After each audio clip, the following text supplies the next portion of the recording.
आप में से कितने लोग हैं जो बहुत एक्साइटेड हैं आज के सेशन को लेकर के?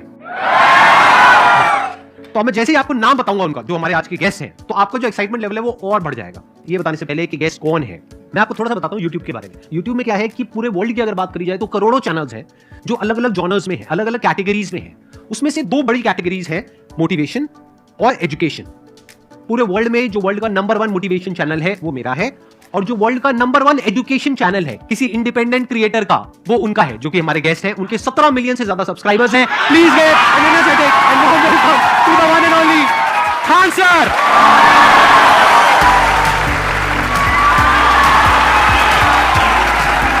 क्या चाहिए, कैसे हैं आप?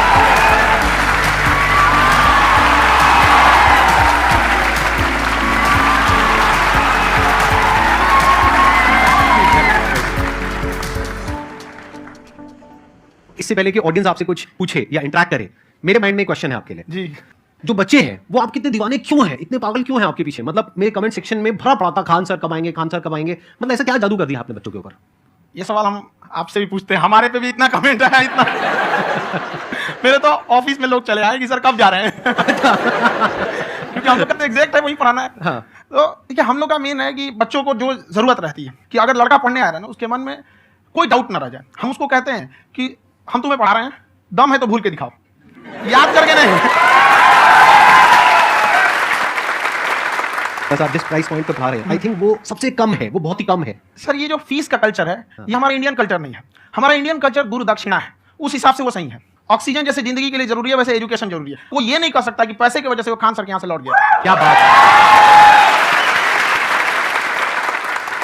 मैंने देखा कि आपका जो चैनल है कि ये पिछले 3 साल के अंदर अंदर ही ग्रो किया है। हमको जब चैनल शुरू हुआ तो एक दिन में हम 4-5 वीडियो बनाए। एक हमको कुछ आता, आज भी नहीं आता इतना, तो हम देख के कैमरा वैमरा तो हम कंफ्यूज हो गए, बाप रे तो हम एक ही दिन में वीडियो शूट किया, पढ़ाने वाला टॉपिक था हमको। उसके बाद कभी वीडियो नहीं, 6-7 वीडियो एक ही बार शूट कर लिए। और एक जो थे जिनका कैमरा वगैरह था, मेरे पास कैमरे भी नहीं थे उस टाइम, और कैमरा 35,000 का था, तो 6 महीना इसी में लग गया, तो 35,000 इसी में फंस जाएगा तो उनके कैमरे से शूट किया, उन्होंने कुछ चार्ज लिया, उसके बाद हम छोड़ ही दिए। लॉकडाउन लगा, तब हम कहें आप कैसे पढ़ाएंगे, तो 1 दिन 2 दिन करते करते अचानक लंबा हो गया।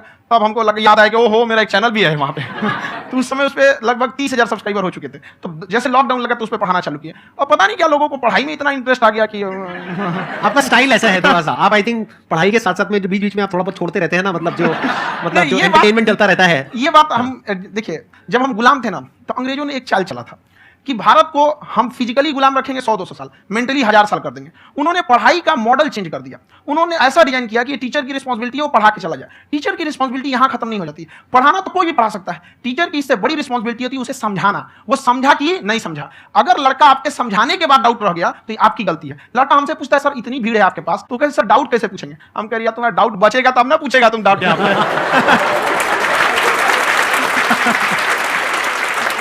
कॉन्फिडेंस नेक्स्ट लेवल है आंसर का, मानना पड़ेगा। और शायद यही वजह है इनकी जो ग्रोथ है उसका, किसी ने शायद सपने में भी नहीं सोचा होगा कि पिछले 2 साल के अंदर अंदर जो आपके चैनल की ग्रोथ हुई है, जैसे आप खुद ही बता रहे हैं कि लॉकडाउन के टाइम पे आपके 30,000 के करीब सब्सक्राइबर्स थे, आज की डेट में 17 मिलियन है। और मेरा एक क्वेश्चन और है, इससे पहले कि ऑडियंस में से आपसे कोई क्वेश्चन पूछे, कि कई बार आप ऐसे भी टॉपिक्स टच करते हैं जो थोड़े से कंट्रोवर्शियल है या थोड़े से सेंसिटिव है, जिसके ऊपर बात करने की हिम्मत आई थिंक बहुत ही कम लोगों में है। तो आपको कभी ये नहीं लगता है कि कहीं ज्यादा तो नहीं हो रहा है, इसको थोड़ा रोक देते हैं, थोड़ा कम कर देते हैं, क्योंकि कोई लाइन ही नहीं है वैसे तो बोलने को, तो आप कुछ भी बोल दो, कितना भी बोल दो। हुई है कंट्रोवर्सी बहुत बार। एक्चुअली बचपन से हमको फौज में जाना था, और फौज वालों के लिए ये सब मायने नहीं रखता। उसको करना है मतलब करना है, तुम सामने कुछ भी रहो, डजंट मैटर।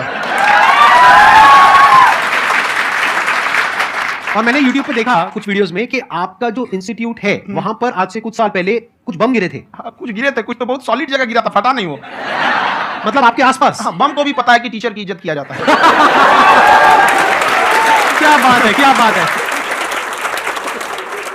मैं समझ पा रहा हूं कि ये आपके अंदर जो एटीट्यूड है ये कहां से आ रहा है, क्योंकि आप बचपन से ही फौज में जाना चाहते थे, तो आप जंग के मैदान में ही खड़े हैं एक तरीके से। बस फर्क ये है कि आपके हाथ में कलम है, हथियार ना होकर के। हथियार से एक आदमी की जान जा सकती है, हाँ। कलम से बहुत ताकत होता है। शिक्षा एक ऐसा हथियार है ना, हर कुरीतियों से लड़ सकता है, हर तरह की समस्याओं से। और ये एक ऐसा हथियार है, मेटल डिटेक्टर में भी नहीं पकड़ाता है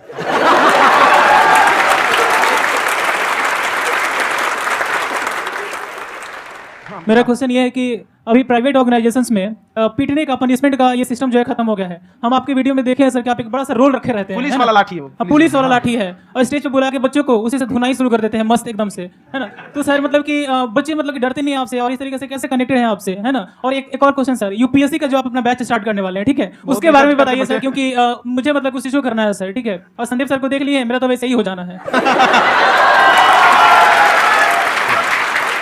क्या हो जाना है, मेरा पूरा कंप्लीट करो। I'll be an IAS officer next year because I have seen you, sir. My day is like complete, sir. All the best. Thank you so much, sir. Thank you. पूरा बोला करो। Thank you. देखिए, लड़कों को जहां तक पीटने की बात है, जब पढ़ाने की बात आएगी तो उसको हम पूरे बेहतरीन ढंग से पढ़ाएंगे, लेकिन जब सजा देने की बात आएगी ना, तो वो भी बेहतरीन ढंग से होगा। ऐसा थोड़ी होगा कि बस एक ही चीज बेहतरीन ढंग से होगा। और डर का होना बहुत जरूरी है। ये डर भी अपने आप में एक मोटिवेशन है, क्योंकि जब आपके अंदर एक थोड़ा सा डर रहे ना, तो डर के भागिए मत। एक ऐसा डर जिसको आप लगे कि नहीं नहीं थोड़ा सा और करने की जरूरत है, फिर तो हम इसको क्रॉस कर जाएंगे यहाँ पर। तो लड़कों के अंदर ये डर बनाना भी जरूरी रहता है।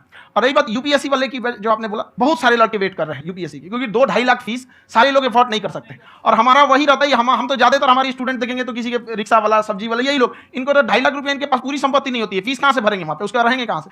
तो ऑल ओवर इंडिया से, कश्मीर से कन्याकुमारी तक, गरीब से गरीब भी लड़का उसको पढ़ सकता है। यही कुछ 1000 रुपये मंथली, 12-14 हजार साल का पड़ेगा, खत्म हो जाएगा इतना में।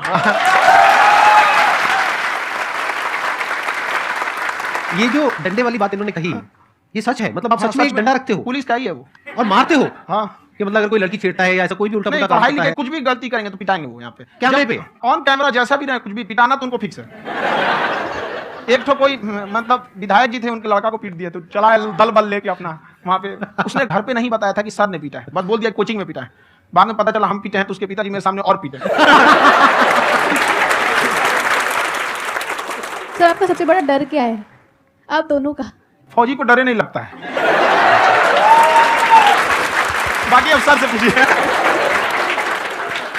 आज के सेशन से पहले कोई डर नहीं था, लेकिन अब मुझे इनकी डंडे वाली कहानियां सुन करके डर लग रहा है कि कहीं मैंने गलती से कुछ बोल दिया और इन्होंने कहीं पीछे कुछ रखा हुआ है, और यहीं आकर के अगर इन्होंने मेरी पिटाई कर दी तो बहुत बुरा हो जाएगा। तो इसलिए हमको थोड़ा डर लग रहा है।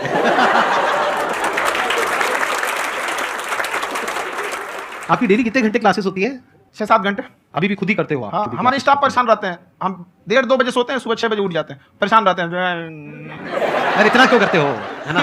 कभी उनको साथ साथ लगना पड़ता है ना? उनको साथ साथ लगना पड़ता है। हम जग गए तो कोई सोया थोड़ी रहेगा, परेशान रहता, दिन में सोते ही नहीं है बेचारा, कहीं कहीं जाके सोते रहता है। तो हम सीट बांध दिए कि भाई तुम इस समय सो जाना, तुम इधर सो जाना। आपकी शादी हो गई या नहीं हुई अभी? मेरी खुशहाली देख के आप आइडिया लगा सकते हैं।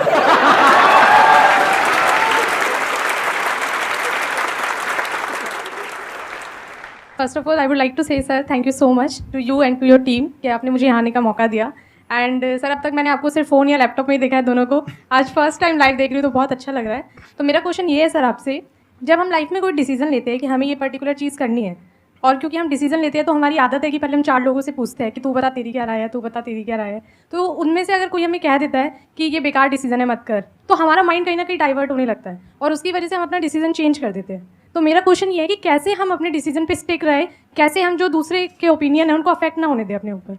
दूसरे से सलाह लेने से पहले एक बार खुद उस पर रिसर्च कर लेना चाहिए, ताकि आप सामने वाला क्या सलाह दे रहा है आपको समझ में आना चाहिए। यहाँ पर ऐसा नहीं है कि कई बार ऐसे होते हैं कि दूसरे वाले को एक्सपीरियंस होता है, तो अगर आपको पहले से आइडिया है, उसके बारे में आप बेहतरीन ढंग से रिसर्च किए कि क्या इसमें प्लस पॉइंट है, क्या निगेटिव है, उसके बाद आप किसी से सलाह लेने जाइए। इन्हें कि मन में आया सीधा बता गड़बड़ा जाएगा। तो वहाँ पे पहले आपको R&D करना पड़ता है, समझा कि नहीं? और जिंदगी हो या गाड़ी, जीतेगा वही जो टाइम पे गियर चेंज कर रहा है। तो डिसीजन चेंज करना बहुत ज़्यादा गलत नहीं है। इन्होंने बहुत अच्छी बात कही है, और मैं इसी बात में थोड़ा सा और ऐड ऑन करूंगा कि ये जो आपने कहा ना कि अपने डिसीजन पे स्टिक कैसे रहे, ये कोई अच्छी क्वालिटी नहीं है, क्योंकि टाइम टू टाइम आपको अपने डिसीजन को चेंज करना होता है। जैसे आपने 4 लोगों से डिस्कस किया, कोई इंसान कुछ पॉजिटिव बोल रहा है, कोई नेगेटिव बोल रहा है, उससे फर्क नहीं पड़ना चाहिए। डिपेंड ये करता है कि वो जो बोल रहा है उसका बेसिस क्या है, क्या वो किसी नॉलेज या एक्सपीरियंस के बेस पे बोल रहा है या ऐसे ही कुछ भी बोल रहा है। ऐसे बोल रहा है तो फिर उसकी बात पे ध्यान क्यों दे रहे हो? अगर किसी नॉलेज या एक्सपीरियंस के बेस पे बोल रहा है, फिर चाहे वो पॉजिटिव बोल रहा है चाहे नेगेटिव बोल रहा है, दोनों मायने रखता है। उसके बाद में रिसर्च करनी है, और फिर रिसर्च करने के बाद में फाइनल डिसीजन अपना खुद का होना चाहिए। अब वो डिसीजन उससे अलग भी हो सकता है जो आपने पहले लिया था, और वो सेम भी हो सकता है। सर मेरा क्वेश्चन दोनों से है आपसे, how to deal procrastination and laziness. हमारा ब्रेन है ना, ये बहुत आलसी टाइप का, इसको आराम खोजना पसंद है। अब थोड़ा सा भी आप इसको आराम की ओर लेके चले गए ना, तो फिर उधर ही रहेगा। आप सोचेंगे 10 मिनट आराम कर लेते हैं ना, तो 10 मिनट 2 घंटा बना देगा। उसको टॉर्चर ये चल 10 मिनट बाद में, उसको आप उस पर हावी मत। वो कह रहा है कि हमको आराम चाहिए, आपको हाँ आराम मिलेगा, पहले काम फिर मिलेगा आराम। तो आप उसके हिसाब से मत चले। आपका मन कर रहा है थोड़ा सा देख लेते हैं, कोई नोटिफिकेशन आया, आप कोई काम कर रहे हैं, क्यों पहले काम कर लीजिए, बाद में देखिएगा ना नोटिफिकेशन। आप हावी मत होने दीजिए यहाँ पे। अगर आप 5 मिनट भी थोड़ा सा लूज पड़े ना, थोड़ा सा कमर सीधा कर लेते हैं, 2 घंटा बर्बाद कर दिया आपको। हावी मत होने दीजिएगा उसको अपने ऊपर। प्रोक्रेस्टिनेशन को तोड़ने का एक ही तरीका है, सबसे छोटे लेवल पे ले जाकर के उस गोल को तोड़ दो। यानी वो गोल बहुत बड़ा है, उसको ब्रेक डाउन करो, उसके सबसे पहले स्टेप पे आ जाओ कि उसको अचीव करने का सबसे पहला स्टेप क्या है। जैसे गाड़ी चलाना सीखना है, उसका सबसे पहला स्टेप क्या है। अगर घर में कोई नहीं है सिखाने वाला या सिखाने वाली, तो बाहर जा करके जो गाड़ी का ड्राइविंग स्कूल है उधर जा करके पैसे दे दो। अब फंस गए ना, तो फंसा दो अपने आप को। दिमाग ये लगाओ कि अपने आप को कैसे फंसाया जाए। जब हम फंस जाते हैं ना, तो फिर हमको वो काम करना ही पड़ता है। Then there is no looking back. जब तक आप सोच रहे हो तब तक सोच रहे हो, उसको बोलते हैं पैरालिसिस ऑफ एनालिसिस। आप सोचते चले जा रहे हो अपने माइंड में, मैं ये करूंगा, वो करूंगा, वो करूंगा, वो करूंगा, और प्रोक्रेस्टिनेट हो रहा है, वो चीज टलती चली जा रही है। तो उसको छोटे से छोटे लेवल पे ब्रेक डाउन करके उसको कर दो। That is number 1। और जैसे ही करना शुरू करते हो, कोशिश करो कि उसको जब तक कि आप सही से नहीं कर लेते हो, उसको छोड़ना नहीं है, तो आपकी लेजीनेस भी खत्म हो जाएगी। कई लोगों को तो हमने देखा जो सप्ताह में कुछ भी नहीं करता, वो भी संडे को आराम कर रहा है। वैसे कहा भी जाता है कि अगर कोई काम आपको करवाना है ना, तो ऐसे किसी इंसान को दो जो बिजी है, हाँ। ऐसे आदमी को मत दो जो खाली है। ये परफेक्ट एग्जाम। किसी को भी आप दिखेगा जिसको आप कहते हैं कि मतलब थोड़ा ठीक ठाक आप समझते हैं कि नहीं ये बहुत आगे निकल, वो एक काम को खत्म करने के बाद कभी आराम नहीं करेगा। एक काम खत्म हुआ उसको लगेगा हाँ एक खत्म हो गया, अब दूसरा करना चाहिए। और वही जिसको दिखेगा एक खत्म हो गया और आराम करना चाहिए, कभी नहीं, लाइफ में आखिरी सांस तक। सर यहाँ पे सब हिंदी में पूछते हैं, इंग्लिश में पूछते हैं, मैं भोजपुरी में पूछूं? जौन भाषा ठीक लगे तो में पूछ दो। हाँ सर ये पूछे के चाहते नहीं कि जैसे हमने क्या पढ़ाई करी नहीं सर, तो कभी कभी डेली टारगेट्स जो होला कंप्लीट ना होला, अगर टारगेट्स कंप्लीट भी होला तो फिर ऐसा इरिटेशन या फिर वो एंजाइटी या फिर कि और करना है या फिर अभी नहीं हुआ, वो चीज़ हमेशा रहेला, तो वो कम कैसे करल जाए? देखिए टारगेट्स को ना हम लोग को एक अपने हिसाब से पहले फिट करना चाहिए। ऐसा नहीं कि दूसरे किसी इंसान को देख के हम टारगेट फिट कर ले। कोई लड़का 8 घंटा पढ़ रहा है, कोई पहली बार भी पढ़ना ही चालू किया, उसको देख के 8 घंटा पढ़ेगा तो पढ़ाई छोड़ देगा। तो आप अपनी क्षमता के हिसाब से देखिए कि आप कितना पढ़ सकते हैं। अगर आपने एक घंटे को बना लिया कि हम 1 घंटा पढ़ सकते हैं, अगले 1 हफ्ते तक उसको सस्टेन रखिए। जिम में कैसे करते हैं लोग, पहले दिन उठा लीजिएगा 1 कुंटल तो हार्ट अटैक हो जाएगा। तो वो धीरे धीरे टारगेट सेट कीजिए और अपनी क्षमता को भी देखिए। हर इंसान की क्षमता अलग है। कंगारू को देख के हाथी छलांग मारेगा, पैर तोड़ के बैठ जाएगा।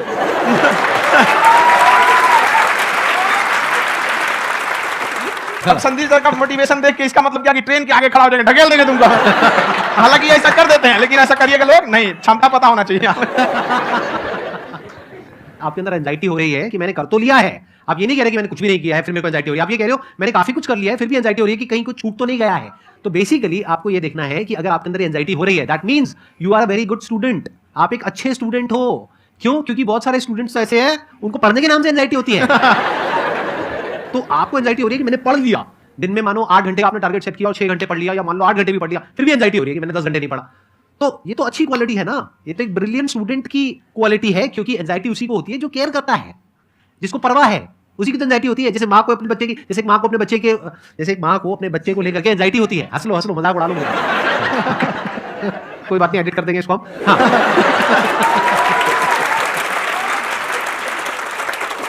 जैसे एक माँ है, उसको अपने बच्चे को लेकर के एंजाइटी होती है, थोड़ी सी भी तबियत खराब हो जाए उसको एंजाइटी होती है, चाहे बच्चा ठीक भी है, डॉक्टर को नहीं होती है। क्यों? क्योंकि माँ को उस बच्चे से प्यार है। तो दैट मीन्स कि आप अपनी पढ़ाई को लेकर के सीरियस हो, इस वजह से आपके अंदर एंजाइटी हो रही है, विच इज नॉर्मल। जहां पर प्यार मोहब्बत होती है वहां पर थोड़ी बहुत एंजाइटी तो होती ही है ना। समझ रहे हो ना मैं क्या कहना चाह रहा हूं? आप लोग समझ रहे हो ना मैं कहां जा रहा हूं? जब वो किसी और से बात करती है तो एंजाइटी होती है ना।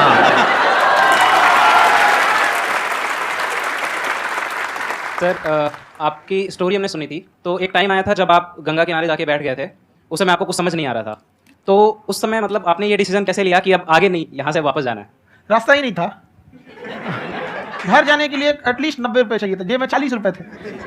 कैसे घर जाते हैं? और हम गंगा के किनारे चुपचाप बैठे बैठे हम कहें कि बहुत टेंशन हो गया, अब घर जाना चाहिए। रूम पे तो किराए के रूम पे ही आदमी सारे लोग रहते गए, वहाँ पे तो रूम लॉक हो गया था। तुम खटखटाए तो ऊपर से गुस्सा से बोले जो ऑनर थे, क्या टाइम हो गया है? तुम 9-10 बज रहा होगा। घड़ी देखिए तो 2 बज रहा था, रात का 2-2:30 बज गया था वहाँ। टेंशन में आप तो होता है, कई बार ऐसा समय आएगा कि लगेगा जैसे अब कुछ नहीं हो सकता है। तो इससे घबराना नहीं है। कभी कभी गुस्से की आखिरी चाबी भी ताला खोल देती है। जो बातें आपने बताई कि घर में प्रॉब्लम ये तो बहुत लोगों ने फेस करी वहां पर, आप अकेले नहीं है, बहुत लोगों ने ये प्रॉब्लम फेस करी, बहुत तरह की प्रॉब्लम्स देखी, बहुत तरह की स्ट्रगल्स देखी, लेकिन वो सब इतने कामयाब नहीं हो पाए जितने कि आप हुए। तो आपके अंदर ऐसा कुछ ना कुछ है जो औरों के अंदर नहीं है। तो वो मैं जानना चाह रहा हूं कि वो ऐसा क्या था जहां से कि आपका दिमाग यहां तक सोच पा रहा है कि मैं पूरे इंडिया में इतने बड़े लेवल का चेंज लेकर के आ सकता हूं, एजुकेशन फील्ड में रेवोल्यूशन लेकर के आ सकता हूं, ये सोचना ही बहुत लोगों के बस का नहीं है। मेरी एक खुद की थिंकिंग, अगर हमको कोई 100 रुपए किसी काम के लिए दिया, हम सबसे यही करते हैं, तो हम कोशिश करते हैं उसे 200 का रिटर्न दे।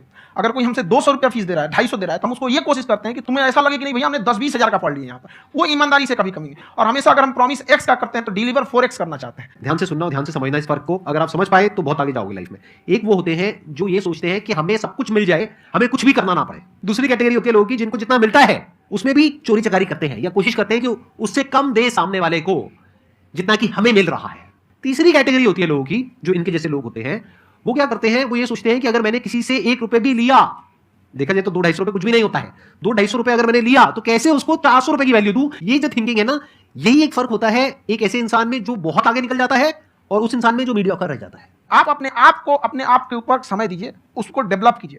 जब आप अपने आप के ऊपर खर्च करते हैं तो आने वाले समय में लोग गूगल पे आपको सर्च करते हैं। क्या बात है सर, ये आपने अभी बनाया है या ये कोई पुराना आपका वो है? बनते रहता है इसमें, फ्लो में बन जाता है। आपके अंदर ना सर एक कवि छुपा हुआ है कहीं ना कहीं जो बाहर आना चाहता है। कभी ना कभी आपने सोचा होगा कुछ?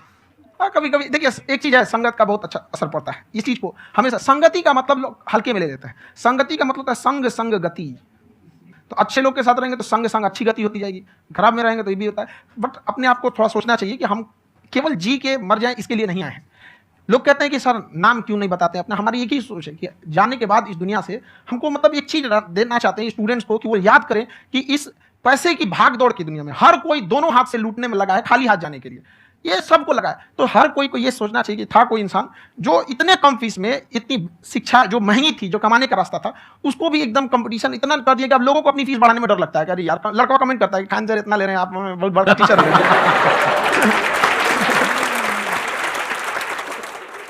हाँ, तो एक क्लिप है, ये समय और समझदारी में बहुत फर्क होता है। अगर समय रहते समझदारी आ गई तो इंसान कामयाब हो गया, लेकिन अगर समय चला गया फिर समझदारी आई फिर तो बेकार है। तो सर मतलब कुछ आपको ऐसी चीज़ लाना चाहिए जो मतलब बच्चों जो तैयार हो रहे हैं उनको ये चीज़ें मतलब इन टाइम पर दिखे। समझ रहे मेरी बात? नहीं समझ? यही होता है सर का मोटिवेशन ज्यादा हो जाता है।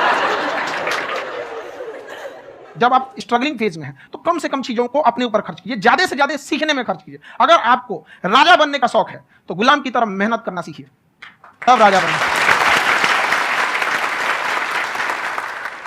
ये दुख, ये दर्द, ये सब तेरे अंदर है। तू अपने बनाए इस पिंजड़े से बाहर निकल के देख, तू अपने आप में एक सिकंदर है।